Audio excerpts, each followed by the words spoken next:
अस्सलाम वालेकुम मोअज़्ज़िज़ तलबा व तालिबात। मेरा नाम सैयद कमर अब्बास है। मोअज़्ज़िज़ तलबा व तालिबात, इस लेक्चर में हम एंटीबायोटिक्स की मज़ीद इक़साम के बारे में जानेंगे। तो आइए चलते हैं ग्लास बोर्ड की जानिब। अस्सलाम वालेकुम मोअज़्ज़िज़ तलबा व तालिबात। मोअज़्ज़िज़ तलबा व तालिबात, आज हम एंटीबायोटिक्स की मज़ीद इक़साम के बारे में जानने वाले हैं। गुज़िश्ता लेक्चर में हमने एंटीबायोटिक्स की 2 इक़साम पढ़ ली थी, जो कि बैक्टीरिसाइडल और बैक्टीरियोस्टैटिक एंटीबायोटिक्स थी। इनमें हमने फ़र्क जाना।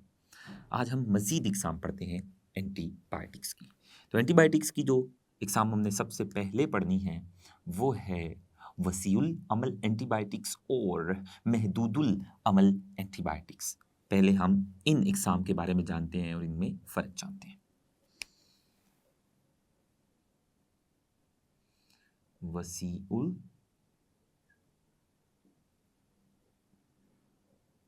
अमल एंटीबायोटिक्स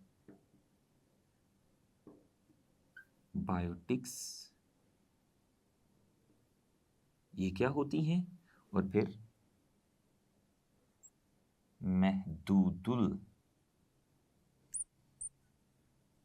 अमल एंटीबायोटिक्स ये क्या होती हैं। तो वसीउल अमल और महदूदुल अमल एंटीबायोटिक्स। वसीउल अमल एंटीबायोटिक्स कौन सी एंटीबायोटिक्स होती हैं? ऐसी एंटीबायोटिक्स जिनको बहुत तरह के मुख्तलिफ किस्म के बैक्टीरियल इन्फेक्शंस के इलाज में इस्तेमाल किया जा सके।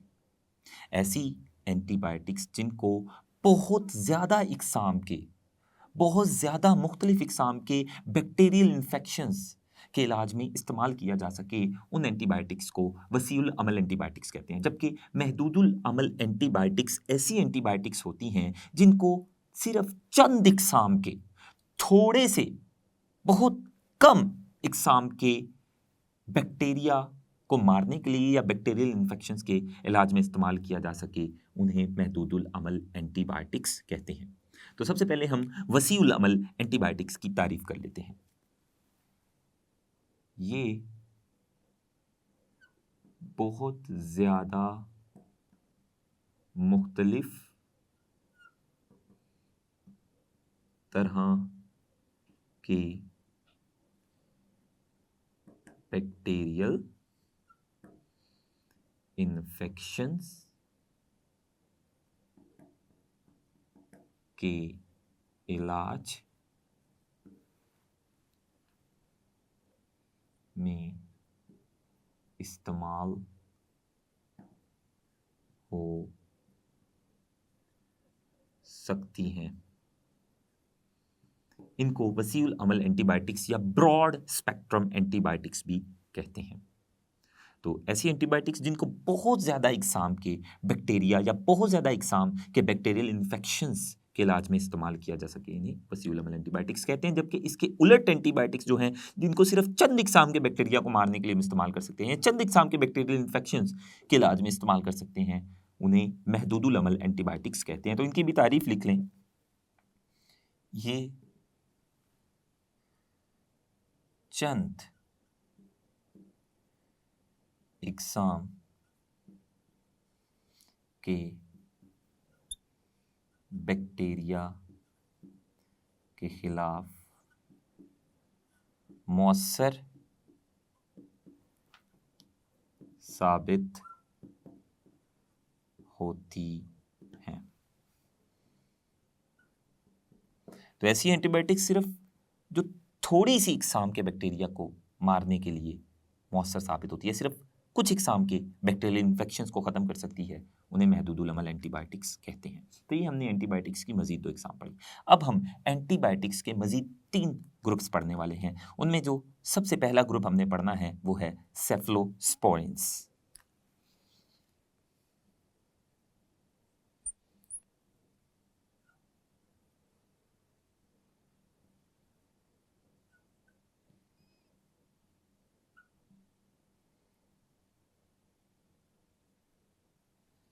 सेफ़्लोस्पोरिन ये पहली मिसाल है एंटीबायोटिक की, ये पहला ग्रुप है एंटीबायोटिक का। सेफ़्लोस्पोरिन्स ये दरअसल ऐसी एंटीबायोटिक्स हैं जो बैक्टीरिया की सेल वॉल की तैयारी को रोक देती हैं। जब ये एंटीबायोटिक्स बैक्टीरिया के इर्द गिर्द मौजूद सेल वॉल की तैयारी को रोक देती हैं तो वो बैक्टीरिया जिसकी सेल वॉल नहीं बनती वो मर जाता है, वो जिंदा रहने के काबिल ही नहीं होता। बैक्टीरिया के इर्द गिर्द जो सेल वॉल होती है वो बैक्टीरिया को जिंदा रखने के लिए बहुत जरूरी होती हैं। जब वो सेल वॉल ही नहीं बनेगी बैक्टीरिया के इर्द गिर्द जो होती है तो बैक्टीरिया मर जाएगा। तो ये एंटीबायोटिक बैक्टीरिया की सेल वॉल की तैयारी में मुदाखलत करती है और वहां जाकर सेल वॉल की तैयारी को रोक देती है और इस तरह से बैक्टीरिया को मार डालती है। तो ये जो एंटीबायोटिक है ये बैक्टीरिसाइडल एंटीबायोटिक है। तो सेफलोस्पोरिन के बारे में हम लिख लेते हैं कि ये कौन सी एंटीबायोटिक है। ये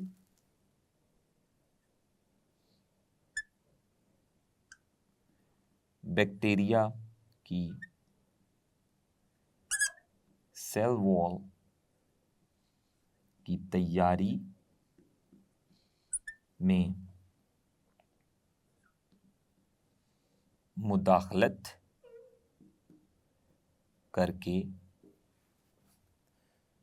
उसे मार डालती है। तो इसीलिए चूंकि ये बैक्टीरिया को मार डालती है उसकी सेल वॉल की तैयारी को रोककर, इसलिए सेफलोस्पोरिन ये बैक्टीरिसाइडल एंटीबायोटिक है।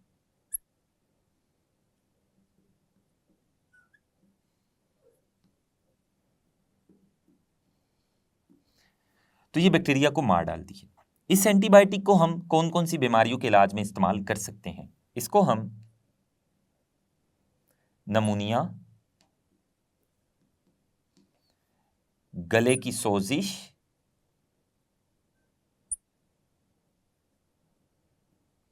इसके अलावा टॉन्सिलाइटिस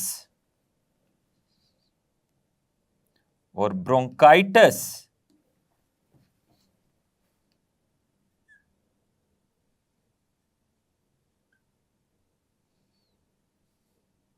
और टॉन्सिलाइटिस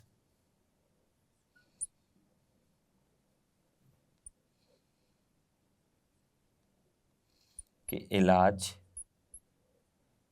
में इस्तेमाल किया जाता है।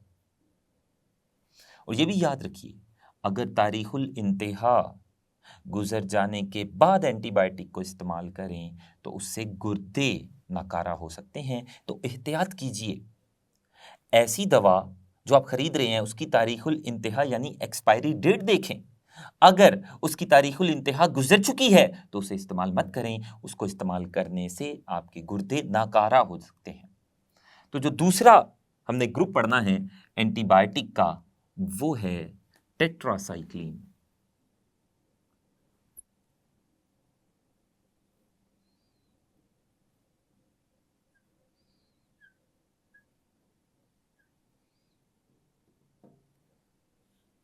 टेट्रासाइक्लिन ये जो एंटीबायोटिक है ये एंटीबायोटिक बैक्टीरियोस्टेटिक एंटीबायोटिक है, यानी ये बैक्टीरिया को मारती तो नहीं है लेकिन बैक्टीरिया की ग्रोथ को रोक देती है, बैक्टीरिया की तादाद को बढ़ने से रोक देती है। तो ये बैक्टीरियोस्टेटिक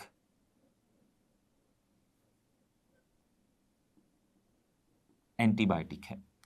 और बैक्टीरियोस्टेटिक एंटीबायोटिक होने के साथ साथ टेट्रासाइक्लिन वसीउल अमल एंटीबायोटिक है। और वसीउल अमल एंटीबायोटिक क्या होती है ये हम पढ़ चुके। ये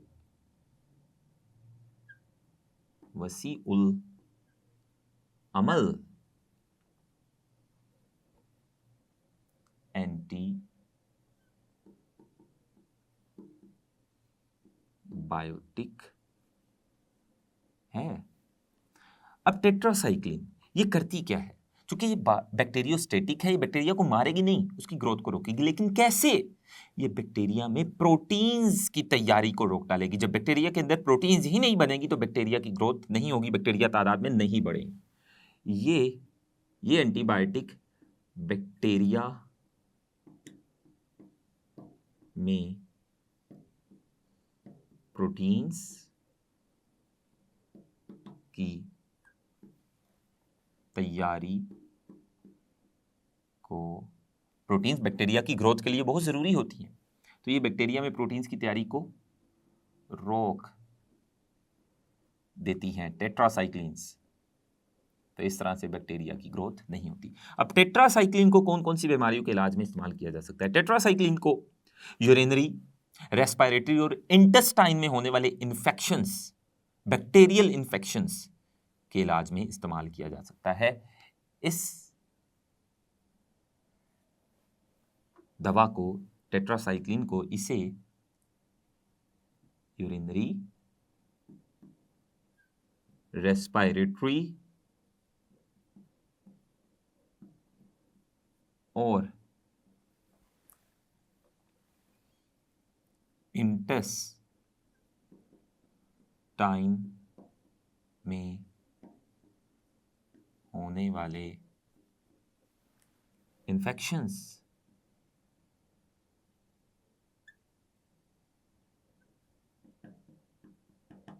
के इलाज में इस्तेमाल किया जा सकता है टेट्रासाइक्लिन को। और ये बात याद रखिएगा कि जो टेट्रासाइक्लिन है, टेट्रासाइक्लिन 8 साल से कम उम्र के जो बच्चे हैं उनमें इस्तेमाल नहीं की जा सकती, और ख़ुसूसन जो दांत निकलने की जो उम्र है, दांत निकलने की उम्र में इसको बिल्कुल भी इस्तेमाल नहीं किया जा सकता, और ना ही 8 साल से जो कम उम्र के बच्चे हैं उनमें टेट्रासाइक्लिन को इस्तेमाल नहीं किया जा सकता। जो तीसरी मिसाल हमने आज पढ़नी है एंटीबायोटिक की, वो है सल्फा ड्रग्स या सल्फोनामाइड्स।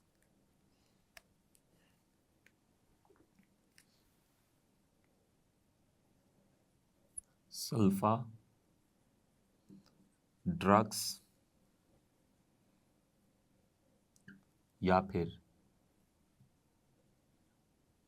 सल्फोनामाइड्स। ये सल्फा ड्रग्स या सल्फोनामाइड्स क्या होती हैं?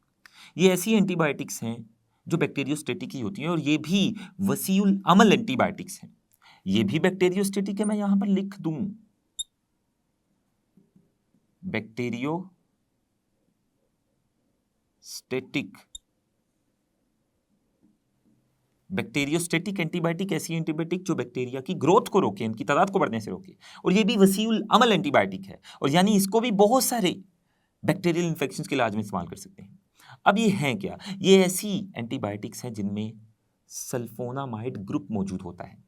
सल्फोनामाइड ग्रुप ये एक खास किस्म का ग्रुप होता है, कुछ एटम्स, कुछ खास किस्म के एटम्स जिनमें एक सल्फर है, कुछ खास किस्म के एटम्स एक दूसरे के साथ मिलकर एक ग्रुप बनाते हैं, उन्हें सल्फोनामाइड ग्रुप कहते हैं। और वो वाली एंटीबायोटिक्स जिनमें वो खास किस्म के एटम से बना हुआ ग्रुप, जिसको सल्फोनामाइड ग्रुप कहते हैं, जिनमें ये ग्रुप पाया जाता है, उन एंटीबायोटिक्स को सल्फा ड्रग्स या सल्फोनामाइड्स एंटीबायोटिक्स कहते हैं। तो ये एंटीबायोटिक्स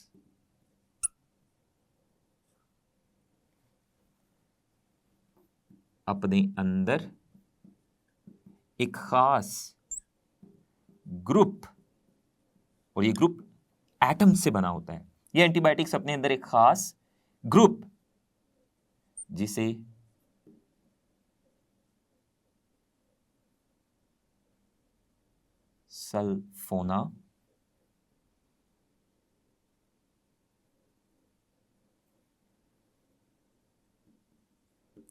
सल्फोनामाइड ग्रुप कहते हैं, रखती है। तो ऐसी एंटीबायोटिक्स जिनमें ये खास ग्रुप, जिसको सल्फोनामाइड ग्रुप कहते हैं, जिनमें ये सल्फोनामाइड ग्रुप जिन एंटीबायोटिक्स में होगा, उन्हें सल्फा ड्रग्स या सल्फोमाइड्स एंटीबायोटिक्स कहेंगे। ये एंटीबायोटिक्स भी बैक्टीरियोस्टेटिक है और वसीउल अमल एंटीबायोटिक्स है, और ये बैक्टीरिया के अंदर फोलिक एसिड की तैयारी को रोकती हैं। फॉलिक एसिड भी बैक्टीरिया की ग्रोथ के लिए बहुत ज़रूरी है, तो ये फॉलिक एसिड को, उसकी तैयारी को रोककर बैक्टीरिया की ग्रोथ को रोक देंगे। ये फॉलिक एसिड की तैयारी को रोकती हैं बैक्टीरिया के अंदर। और इन एंटीबायोटिक्स को हम किन बीमारियों के इलाज में इस्तेमाल कर सकते हैं? इन्हें यूरिनरी इन्फेक्शंस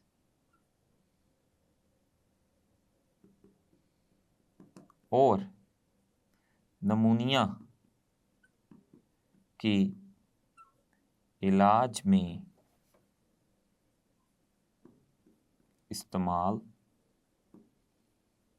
किया जाता है। तो ये हमने एंटीबायोटिक्स के मुख्तलिफ ग्रुप्स और मिसालें पढ़ी। ये जो सल्फोनामाइड ग्रुप है ये दूसरी अद्वियात में भी मौजूद होता है, उनकी आमेजिश में भी, उनको बनाने के दौरान भी सल्फोनामाइड ग्रुप उन अद्वियात में भी डाला जाता है। उन अद्वियात की एक मिसाल है जो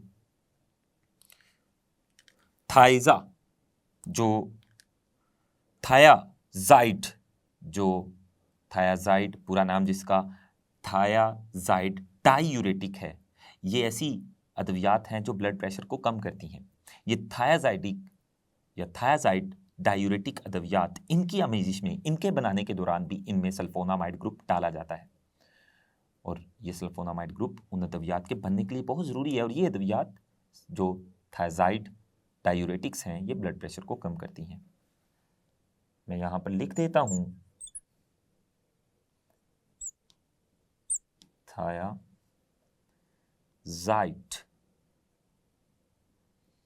डायूरेटिक